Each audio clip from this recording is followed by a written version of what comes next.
شوہر کو مجازی خدا کہنا کیسا؟ غلط ہے. خدا تو ایک ہی ہے، الہ تو ایک ہی ہے. مجازی کا بھی لفظ بھی نہیں استعمال کرنا. اکثر مجاز تو وہ ہوتا ہے جس کا کوئی مطلب حقیقت کا کوئی مجاز تو ہے ہی نہیں ہے نا جی.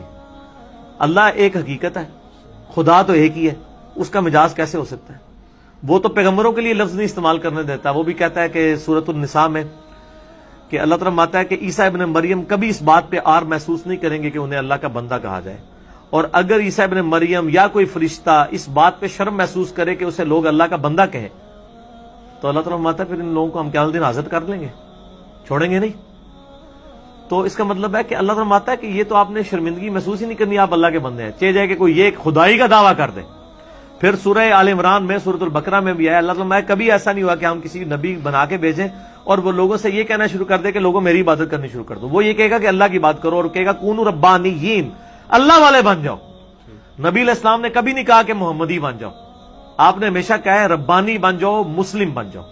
ہم جب محبتی لفظ استعمال کرتے ہیں نا تو ان کے بزرگ بابوں کی جو بدعات ہے نا ان کو ڈائلیوٹ کرنے کے لیے کہتے ہیں کہ یار تم محمدی بنو.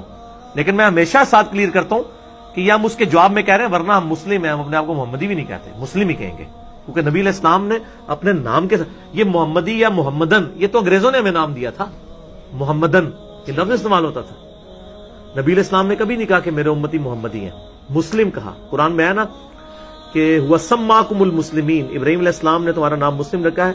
من قبل وفی ھذا، اس قرآن کے نزول سے پہلے اور اس قرآن میں بھی اللہ نے تمہارا نام مسلم رکھا ہے.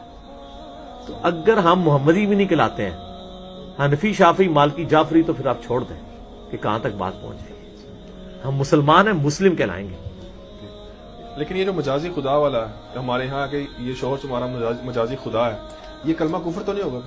کلمہ کفر ہے. کلمہ کفر ہے. کیوں نہیں کلمہ کفر ہے؟ خدا کا تو کوئی مجاز ہے ہی نہیں ہے نا سر. اچھا چلیں چھوڑ دیں، ابھی آپ کو سمجھ آئے گا. میں آپ کو سب کانٹیننٹ کے کلچر میں جواب دیتا ہوں. اگر کوئی شخص کہ یہ تمہارا شوہر تمہارا مجازی نبی ہے، ہاں نبی واسطے تہاڈی رگ بڑک دی، اللہ سے نہیں بڑک دی. اس تو انداز لگا لو کہ سب کانٹیننٹ نے تانوں کیسی بددین بنایا ہے. تو یہ جو مجازی خدا کہتا ہے نا، اس کو خدا تو بڑی چیز ہے نا. تسی جڑے بن کے نا اپنی زنانی کو میں تیرا مجازی نبی ہوں تو لگ پتا جائے گا تنوں پھر. ٹھیک ہے نا. پہلے تو زنانی جڑا نا تیرا سر لائے گی. ٹھیک ہے. لیکن آپ دیکھ لیں کہ کیا انہوں نے غلط دین آپ کو سکھایا ہے کہ مجازی خدا تو عام مشہور ہے، مجازی نبی کوئی لفظ نہیں استعمال کرتا. میں آپ کو بتا رہا ہوں کہ انڈیا، پاکستان، بنگلہ دیش میں علماء نے، فرقوں کے بزرگوں نے دین کا وہ حلیہ بگاڑا ہے کہ انہوں نے شرک کی کوئی قسم نہیں جانے دی ہے. ہر جگہ شرک داخل کیا ہے اور ہمیشہ شرک داخل نبیوں کے ذریعے کروایا جاتا ہے. عیسائیوں نے شرک حضرت عیسیٰ کے نام کے اوپر کھڑا کیا ہے. کسی عام آدمی کے نام پہ تو ہو ہی نہیں سکتا، اس کی اوقات کیا ہے؟ نبی تو ایک عزت والا ہوتا ہے. یہاں پہ بھی مسلمانوں میں جو اس قسم کے غیر محسوس شرک آئے ہیں وہ نبی علیہ السلام کی ذات کو سینٹرڈ کر کے. خدا کا پکڑا چھڑائے محمد، محمد کا پکڑا چھڑا نہیں سکتا. حالانکہ قرآن پاک میں کیا آیت آئی ہے، اے نبی علیہ السلام جس کو ہم پکڑ لیں کیا تم اسے اللہ کے عذاب سے چھڑا سکتے ہو؟ قرآن تو یہ کہہ رہا ہے. ٹھیک ہو گیا. تو یہ پورے کا پورا انہوں نے حلیہ بگاڑ دیا ہے اور اس کو عشق رسول کا نام دیتے ہیں. عشق اللہ سنا نہیں آج تک کدے لفظ؟ کیوں؟ اللہ نال نہیں عشق ہو سکتا. دیکھ لیں آپ، عشق رسول لفظ استعمال ہوتا ہے، عشق اللہ نہیں لفظ استعمال ہوتا. کیوں نہیں ہوتا؟ یہ ساری کی ساری جذباتیت انسان کے اندر جو ہے نا، شخصیت کے ساتھ جو اٹیچمنٹ ہے نا، یہ موجود ہے اور اس چیز کو شیطان پھر اویل کرتا ہے. اور انہی چیزوں کو نبی علیہ السلام نے بار بار کنڈیم کیا ہے. دیکھیں میں اگر کنڈیم کروں نا اپنی طرف سے تو آپ کو کوئی ڈاؤٹ ہو سکتا ہے. اگر نبی علیہ السلام خود کنڈیم کر دیں، بخاری میں حدیث ہے، دیکھنا میری شان کو اس طرح بلند نہ کرنا جس طرح عیسائیوں نے حضرت عیسیٰ کو بلند کیا اور انہیں ڈیوینٹی میں کلیم کر دیا. مجھے تم نے اللہ کا بندہ اور اس کا رسول کہنا ہے، مجھے بڑھانا نہیں ہے. تو نبی علیہ السلام اس سے زیادہ کس وا شگاف الفاظ میں آپ کو سمجھائیں تو آپ کو بات سمجھ آئے گی. دیکھ لیں، نہیں سمجھ آ رہی لوگوں کو. کیا عورت اپنے شوہر کا نام لے کر اس کو پکار سکتی ہے؟ پکارے، کیا مسئلہ ہے؟ کوئی بے ادبی نہیں ہے. مرد اپنی بیوی کا نام لے سکتا ہے، بیوی اپنے شوہر کا نام لے سکتی ہے، اس میں کوئی گستاخی والا مسئلہ نہیں ہے. کیا لڑکا اپنے سے بڑی عمر کی لڑکی سے شادی کر سکتا ہے؟ شریعت نے ان کی عمروں میں کوئی فرق رکھا ہے؟ کوئی فرق نہیں رکھا. چاہے 100 سال کا مرد 20 سال کی لڑکی سے شادی کرے, چاہے 100 سال کی عورت 20 سال کے لڑکے کے ساتھ شادی کرے. میاں بیوی راضی کیا کرے گا قاضی؟ چلو کوئی تے ایک محاورہ ٹھیک ہے نا توڑا, ٹھیک ہے, شکر ہے یہ میاں بیوی راضی ہے. کڑی منڈا راضی والا غلط ہو جائے گا اگر کڑی نصیحت ہے. لڑکا لڑکی راضی والا غلط ہے, میاں بیوی راضی تو ٹھیک ہے. لیکن پھر اس کا مطلب ہے معاشرے کی اصلاح کرنی پڑے گی اس حوالے سے, کیونکہ معاشرے میں تو اس کو صحیح نہیں سمجھا جاتا کہ ایجوں میں بہت زیادہ فرق ہوگا. سر آپ اس اصلاح کی فکر میں کیوں پڑے میں؟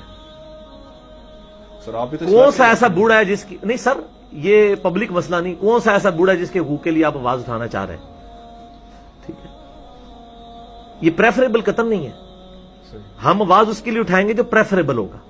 اسلام اس کو پسند نہیں کرتا. بخاری مسلم میں حدیث ہے, جابر بن عبداللہ نے ایک بیوہ عورت کے ساتھ شادی کی. آپ صلی اللہ علیہ وسلم ان کے جسم پہ نشان دیکھے نا وہ خوشبو وغیرہ کے, آپ فرمایا, کہا یا رسول اللہ شادی ہوئی ہے؟ فرمایا کس سے کی؟ کہا رسول اللہ بیوہ سے. آپ فرمایا کسی کواری لڑکی سے شادی کرنی تھی تمہیں. اور کہا یا رسول اللہ میرے چھوٹے چھوٹے بہن بھائی ہیں تو مجھے ایک سینئر خاتون چاہیے تھی اس لیے کیا. لیکن آپ فرمایا کہ تو کواری لڑکی کے ساتھ شادی کرتا وہ بہتر ہوتی, وہ تجھ سے کھیلتی تو اس کے ساتھ کھیلتا. یعنی پریفریبل یہی چیز ہے. ٹھیک ہو گیا, پسندیدہ نہیں ہے کہ اس طریقے سے ہی کیا جائے. کیا لڑکی والوں کی طرف سے باراتیوں کو کھانا کھلانا جائز ہے؟ تو یہ سارے سوشل ایشو ہیں جی. شادی کے اوپر جتنے کوسچنز ہیں میں ایک کیٹیگوریکلی بات کروں گا. شادی کی رسومات میں جو چیز حرام کر دی گئی ہے نا وہی حرام ہوں گی, باقی ان کو کلچر کے اوپر رہنے دیں. آپ ان کے اوپر آپ نہ کوئی قدغن لگائیں. آپ کے پاس کوئی دلیل نہیں ہے. ڈاکٹر اسرار صاحب کے بھی جو کلپ چڑھے ہوئے ہیں وہ بھی کوئی حدیث نہیں پیش کرتے, واقعات بیان کر دیتے ہیں کہ جی یہ ہو گیا وہ ہو گیا. بس ان کو کلچرل رہنے دیں. اور جیز لعنت ہے, واقعی جیز اس معنوں میں تو لعنت ہے کہ اگر اس کی بنیاد کے اوپر آپ کسی کو مجبور کر رہے ہیں. لیکن اگر ایک باپ اپنی مرضی سے اپنی بیٹی کو کچھ دینا چاہتا ہے اس کو تو آپ لعنتی نہ کہیں. گفٹ تو وہ دے سکتا ہے نا, کیوں محروم کروانا چاہتے ہیں اس کو؟ اگر وہ بچے کو نئی گاڑی نکلوا کے دے سکتا ہے تو بچی کو بیاتے ہوئے کیوں نہیں نیا فرنیچر لے کے دے سکتا؟ وہ آج تک تو نہیں ہوا کہ باپ کا بیٹے کو گاڑی لے کے دینا لعنت ہے. وہی باپ اپنی بیٹی کو کچھ دے دے تو کہتے ہیں لعنت ہے. تھوڑی عقل آپ بھی استعمال کرو نا. حالانکہ قرآن و حدیث میں بخاری مسلم میں آیا کہ زندگی میں تحفہ دینا تو برابر دینا ہے, تو برابر دینا چاہیے. تو اس کو اس طرح نہیں بنا چاہیے, کلچرل رہنے دیں چیزوں کو, سوائے اس کے کہ جو چیز ظلم کی کیٹیگری میں فال کر جائے.